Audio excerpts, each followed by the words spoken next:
in some instances, and let's play the hypothetical game, because let's just say you've got a raised bed and it's full of a ground cover that's a weed, Creeping Charlie. Hard to get rid of it.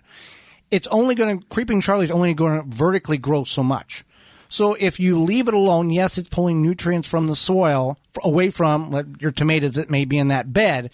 But in the long run, it's really acting as a living mulch. Some people spend a lot of money buying seed or plant vegetation to create a living mulch on their ornamental areas. The thyme, isn't it thyme? One of the herbs that grows.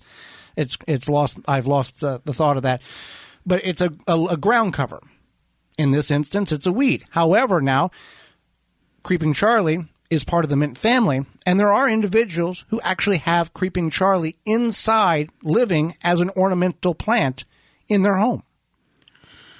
Right, and that's just absurd to me, because it is invasive and it does just kind of take over. It has pretty little purple flowers. Yeah, it takes over ground cover. Yeah, and I don't know. We've had different authors and such on this program that say, "What's the real harm?"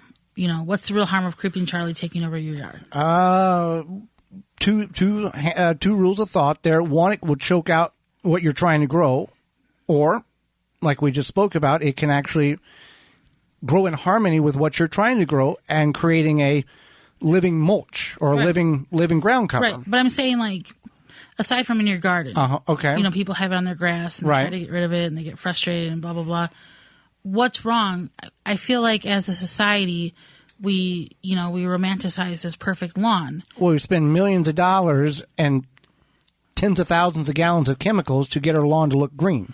Right. So maybe you just say, I'm fine with how my lawn is, and I have some Creeping Charlie, and I have some crabgrass, and I have this and that, and go about the rest of your day. Well, yeah. I mean, back on the farm, if the grass didn't grow in an area, that just meant we didn't have to mow it.